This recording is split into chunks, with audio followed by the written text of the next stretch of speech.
10 दिसंबर 2024 को द हिंदू में एक आर्टिकल छपा। हेडिंग थी BMC elections, the two Shiv Senas and the battle for Asia's richest civic body. Mumbai universities में पॉलिटिकल साइंस के एसोसिएट प्रोफेसर डॉक्टर मृदुल ने इस आर्टिकल में लिखा, मुंबई की डेमोग्राफी तेजी से बदल रही है।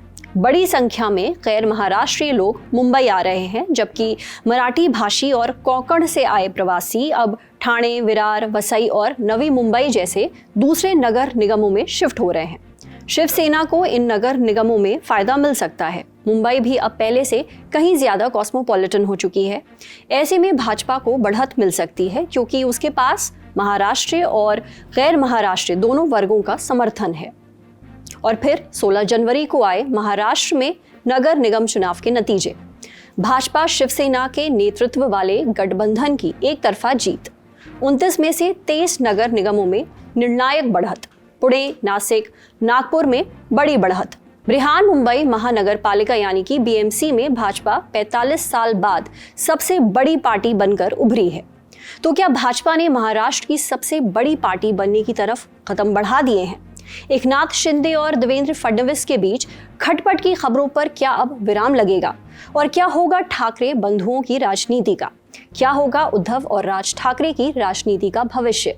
टटोलेंगे आज। नमस्ते, मेरा नाम है सरवत। शुरू करते हैं आज का Lallan top show. Brought to you by Goldie मसाले। गोल्डी छोले मसाले, जहाँ जाएं रिश्ते बनाएं। गोल्डी लाए हैं फ्रेश लॉक टेक्नोलॉजी, जो रखे मसालों को हर समय फ्रेश। चलिए पूरे महाराष्ट्र के नतीजे तो आपको बता दिए। 29 में से 23 में भाजपा अलायंस आगे। अब नतीजों की कुछ खास बातें जान लेते हैं। बड़े प्लेयर्स थे। भाजपा अलायंस माने भाजपा, एकनाथ शिंदे वाली शिवसेना, अजित पवार वाली एनसीपी आदि पार्टियां। यूबीटी गठबंधन माने उद्धव वाली शिवसेना, एनसीपी शरद पवार और मनसे आदि पार्टियां। राज्य में निगम चुनाव के लिए 15 जनवरी को वोटिंग हुई थी। 29 नगर निगम के 893 वार्ड और इसकी 2869 सीटें, क्योंकि कई वार्ड में एक से अधिक सीटें होती हैं। इन्हें मल्टी मेंबर वार्ड कहते हैं। कुल 15,931 उम्मीदवार मैदान में थे। इनमें से 68 निर्विरोध जीत गए थे। पुणे में 165 सीट, बीजेपी प्लस 90 पर आगे। ठाणे में 131 सीट, बीजेपी प्लस 49 पर आगे। और नागपुर में 151 सीट, बीजेपी प्लस 113 पर आगे।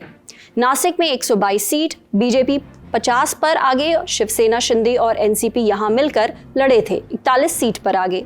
महाविकास अघाड़ी और मनसे 12 सीट पर आगे। अब बात गढ़ की, मुंबई की, बीएमसी की।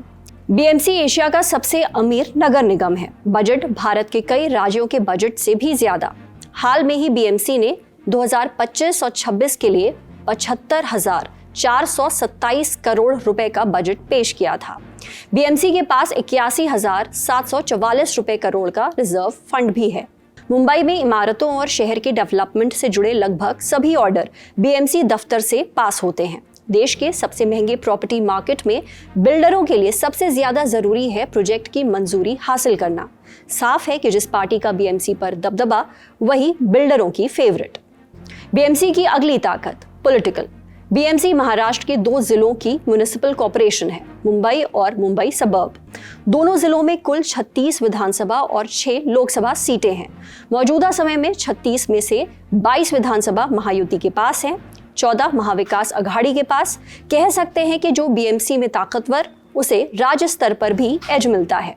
अगर 1992 से 1996 का छोटा अंतराल छोड़ें तो 1985 में शिवसेना का बीएमसी में सिक्का चलता रहा है, लेकिन ये खिला दरका। 2012 में शिवसेना ने 75 सीट जीती थी, बीजेपी ने 31, कांग्रेस ने 52, एनसीपी ने 13 और मनसे ने 28। वहीं 2017 में शिवसेना ने सीट जीती, लेकिन भाजपा ने ऑलमोस्ट उसका किला गिरा ही दिया था, कुल 82 सीटें जीतकर। और अब 2026 के चुनाव, भाजपा प्लस शिवसेना शिंदे अलायंस 227 में से 118 सीटों पर जीत हासिल कर रही है। भाजपा 90, शिवसेना 28 सीटों पर आगे। वहीं यूबीटी प्लस 82 सीटों पर सिमट रहा है। कांग्रेस प्लस 16 और एनसीपी 4। इतिहास में पहली बार भाजपा बीएमसी में अपना मेयर बनाने की स्थिति में दिख रही है। पार्टी पहले ही साफ कर चुकी है कि मेयर मराठी ही होगा। बीजेपी के तमाम बड़े नेता पार्षद चुने गए हैं, जिन्हें नगर सेवक भी कहा जाता है। किरीट सोमैया के बेटे नील सोमैया दूसरी बार पार्षद चुने गए हैं। तेजस्वी घोसालकर ने भी दहीसर से जीत हासिल की है। इन दोनों का नाम खूब चल रहा है। मेयर कौन हो सकता है, जानने के लिए चलते हैं जानकारों के पास। देखिए, ये 7:50 के आसपास के अंदाजे हैं। शिवसेना यूबीटी के पास है 62 सीट्स, एमएनएस है 6 सीट, कांग्रेस के पास है 21 सीटें और एनसीपी शरद पवार के पास 1 सीट। और महायुति के इसमें देखें तो 79 सीट्स बीजेपी, 23 सीटें शिवसेना एकनाथ शिंदे और एनसीपी अजीत पवार जो अलग लड़े हैं उनके पास 3 सीट्स हैं। एमआईएम 8 सीटें जीती है और समाजवादी पार्टी 2। तो मैं इसे लैंडस्लाइड, अभी फिलहाल तो मैं इसे लैंडस्लाइड विक्ट्री नहीं कह सकता हूँ, या हम नहीं कह सकते हैं। ये मैं 8:09 को कह रहा हूँ आज। और भी लगभग 22 सीटें बाकी हैं जहां पर अभी अनाउंस होने हैं रिजल्ट्स। तो फिलहाल तो नहीं कह सकते लैंडस्लाइड। इनफैक्ट मैं कहूंगा कि this is something that has gone down to the wire. मतलब बहुत ही टफ फाइट रही है दोनों फ्रंट्स में, जिसमें बीजेपी के पास एक एज तो है बिल्कुल। देखिए, अभी दूसरी बात यह है कि अभी रिजल्ट तो जब आ जाएंगे उसके बाद सवाल ये होगा कि मेयर कौन बनेगा। देखिए, ऐसे देखा जाए तो मेयर के पास कोई एग्जीक्यूटिव पावर्स नहीं होते हैं बड़े, लेकिन वो इस शहर का फर्स्ट सिटीजन माना जाता है, पहला नागरिक। और बीजेपी तो ये कोशिश करेगी ही कि उनका मेयर चुन के आ जाए। कोई नाम नहीं चल रहा है। उसका कारण यह है कि अभी तक उस चुनाव के जो आरक्षण है वो अनाउंस नहीं हुआ है। वो शायद पहली बार होगा इतिहास में ये चुनाव हुए लेकिन आरक्षण मेयर के लिए अनाउंस नहीं हुआ है। तो उसके बाद पता चलेगा कौन है कौन नहीं है रेस में। विपक्ष के लिए इन नतीजों के क्या संकेत हैं, ये भी हमने जानकारों से पूछा। विपक्ष के लिए संकेत है कि नंबर 1, जो ठाकरे भाई हैं उनकी जो अलायंस है, तो लग तो रहा है कि उसका कुछ उपयोग हुआ है, वरना इतनी सीटें भी नहीं आती उनकी। अगर वो अलग अलग लड़ते तो इतनी सीटें भी नहीं आती। दूसरी बात यह है कि आज की तारीख में लग रहा है, अभी तक जो रुझान है उसके बेसिस पे, कि अगर शिवसेना, यूबीटी, एमएनएस और कांग्रेस तीनों अगर एक साथ लड़ते तो शायद 140 के आसपास उनकी एक टैली जाती। तो नहीं हुआ है। तो इसका मतलब यह है कहीं ना कहीं ये जो महाविकास आघाड़ी है वो लोकल बॉडी इलेक्शंस में भी चलनी चाहिए। अब बात ठाकरे बंधुओं की। नवंबर 2025 में उद्धव ठाकरे और राज ठाकरे 11 साल बाद साथ आए, लेकिन पहली ही परीक्षा में जो हुआ वो सबके सामने है। ठाकरे बंधुओं ने मराठी मानोस के मुद्दे पर जोर दिया। एक्सिस माई इंडिया के मुताबिक मराठी मतदाताओं में उन्हें 49% वोट शेयर मिला, लेकिन मुंबई में मराठी वोटर कुल 38% ही हैं, जबकि उत्तर भारतीय, गुजराती और अन्य समुदाय यानी 30 से 35% बड़ी संख्या में बीजेपी के साथ रहे। ठाकरे गठबंधन का फोकस केवल मराठी वोटों तक सीमित रहा, जो नाकाफी साबित हुआ। राज और उद्धव के अपने अपने पॉलिटिक्स और दोनों के साथ आने का क्या भविष्य है, जानने के लिए चलते हैं एक्सपर्ट के पास। मुंबई महानगर पालिका के चुनाव ठाकरे ब्रांड के सर्वाइवल के लिए, के अस्तित्व के लिए क्यों इंपॉर्टेंट है? देखिए, उसके 2 कारण। अगर आप आज मुंबई को देखें तो मुंबई में जो मराठी मानूस है वो मुंबई में मेजोरिटी नहीं है। वो मुंबई का सबसे बड़ा माइनॉरिटी है, लिंग्विस्टिक माइनॉरिटी। तो उस वजह से अपने एक अलग किस्म के उसके सामने इनसिक्योरिटीज हैं। तो उस पर हमेशा शिवसेना कैपिटलाइज करते आई है। अभी ये बात भी है कि जो मराठी मानूस 50% के 45% के आसपास था जब महाराष्ट्र राज्य बना, तो वो इतने कम कैसे हो गया? वो तो मतलब उसका जवाब तो देना ही पड़ेगा शिवसेना को। दूसरी बात है कि शिवसेना का जन्म ही मुंबई में हुआ है 1966 में। और आज आप अगर देखें तो मतलब वो मुंबई सेंट्रिक पार्टी ही थी, लेकिन आज आप अगर शिवसेना को देखें तो वो सिकुड़ के मुंबई के आसपास ही रिस्ट्रिक्ट हो गई है। इसीलिए ये बहुत ही इंपॉर्टेंट चुनाव था शिवसेना के लिए।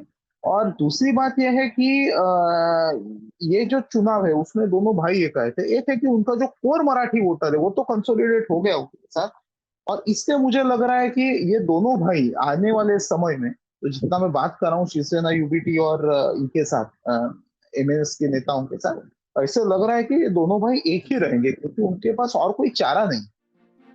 महायुति के कई नेताओं ने ठाकरे और विपक्ष पर जमकर तंज कसे, जीत पर खुशी जाहिर की। सुनिए नेताओं ने क्या कहा। मैं ये कहना चाहता हूं, ये जो विजय है महाराष्ट्र की जनता का हमारे प्रधानमंत्री मोदी जी पर जो विश्वास है, उस विश्वास की यह विजय है। इस देश में और महाराष्ट्र में प्रधानमंत्री मोदी जी ने जो विकास और विश्वास की राजनीति शुरू की है, उसका यह विजय है। और हम लोग ये संकल्प करते हैं कि इस महाविजय के बाद हम सभी लोग महाराष्ट्र के एक एक नगर को यहाँ पर उसकी सेवा करने के लिए अपने आप को समर्पित करेंगे। जिसने जिसने पार्टी बदली है वो सबको मुंबई की जनता ने हरा है। हमारे 60 नगर सेवक, 60 कॉरपोरेटर शिंदे सेना में चले गए, लगभग सभी हार गए हैं, लोगों ने हराया है। जहां मैं ये सामना का ऑफिस है, मैं जहाँ खड़ा हूँ, वहाँ का भी जो हमारा कॉरपोरेटर था वो शिंदे सेना में चला गया, लोगों ने उनको हरा दिया। तो ये बात छोड़ दीजिए, जो जिसने पार्टी छोड़ी है उस सबको मराठी जनता ने हराया है, लोगों ने हराया। अब मुंबई के अंदर ही आप देख लो, अब तक अब अल्हम्दुलिल्लाह 6 जगहों के ऊपर हम जीत चुके हैं और कई जगहों के ऊपर हम आगे हैं। तो ये दर्शाता है कि पब्लिक जो थी, जनता ने पूरी तरह से असद ओवैसी साहब की क़यादत को अपनाया और मजलिस इत्तेहादुल मुस्लिमीन को मोहब्बत से नवाजा। और रियाल जो स्थिति है वो हमारे सामने है। इतनी बुरी स्थिति में भी हमारा कार्यकर्ता ये बड़ी कर्मठता के साथ चुनाव लड़ा, वैचारिक संघर्ष उन्होंने कहा, इसलिए हमको उनका फक्र है। हारना जीतना हमारे लिए इतना महत्वपूर्ण है जितना विचारधारा को कायम रखना महत्वपूर्ण होता है, और हमारी विचारधारा के साथ कायम रखें। इतनी बुरी स्थिति में भी 350 काउंसिलर कांग्रेस पार्टी की जीत के आगे, 5 जगह महापौर कांग्रेस पार्टी का बैठेगा, और इसके अलावा तकरीबन 10 जगह हम सत्ता में सहभागी होंगे। मगर सत्ता हमारे लिए गौण है, विचार का संघर्ष जो है हमारे लिए महत्वपूर्ण है, क्योंकि हमारा संविधान खतरे में है। फिलहाल बड़ी खबर में इतना ही। अब चलते हैं सुर्खियों पर। पहली सुर्खी, बात जस्टिस यशवंत वर्मा केस की, जिनके आवास पर नोटों के बंडल मिले थे। मामले की जांच पड़ताल हुई। उनके खिलाफ महाभियोग की जांच के लिए लोकसभा स्पीकर ने कमेटी बनाई थी। जस्टिस यशवंत वर्मा ने कमेटी की वैधता पर सवाल उठाए थे। इसके खिलाफ सुप्रीम कोर्ट में याचिका लगाई, जिसे जस्टिस दीपांकर दत्ता की बेंच ने खारिज कर दिया।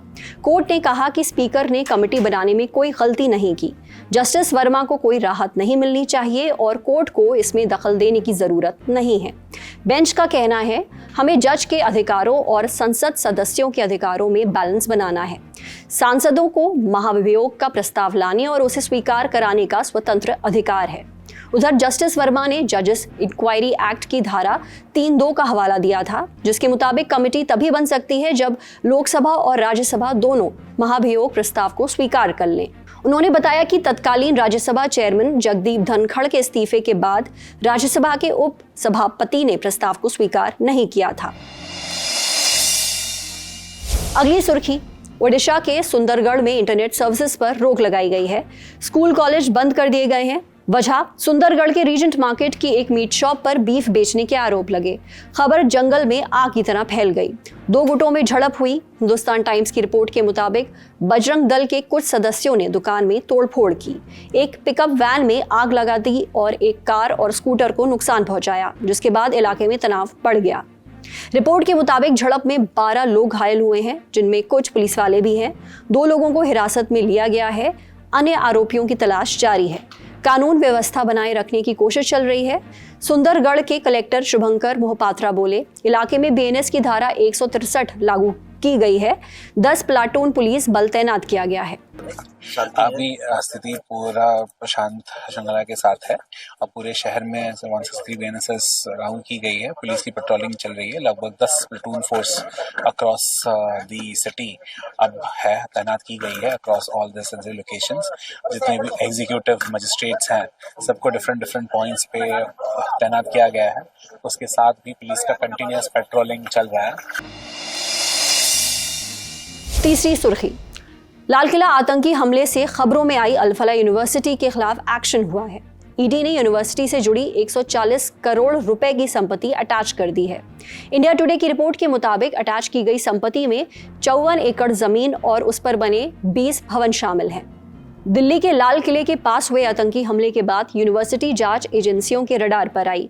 ब्लास्ट करने वाला डॉक्टर उमर उन नबी अल-फलाह यूनिवर्सिटी में असिस्टेंट प्रोफेसर था। 2 अन्य आरोपी डॉक्टर भी यूनिवर्सिटी से जुड़े थे। यूनिवर्सिटी को व्हाइट कॉलर टेरर मॉड्यूल का केंद्र बताया गया था, जहां डॉक्टरों को रेडिकलाइज किया गया और आतंकी प्लानिंग हुई थी। ब्लास्ट के बाद यूनिवर्सिटी की जांच पड़ताल शुरू हुई।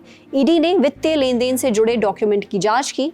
एजेंसी ने चार्जशीट भी दाखिल कर दी है। चार्जशीट में अल-फलाह चैरिटेबल ट्रस्ट और उसके चेयरपर्सन जवाद सिद्दीकी को आरोपी बनाया गया है। आज का ललन टॉप शो यहीं तक। अपना और अपनों का ख्याल रखिएगा। देखते रहिए ललन टॉप। शुक्रिया।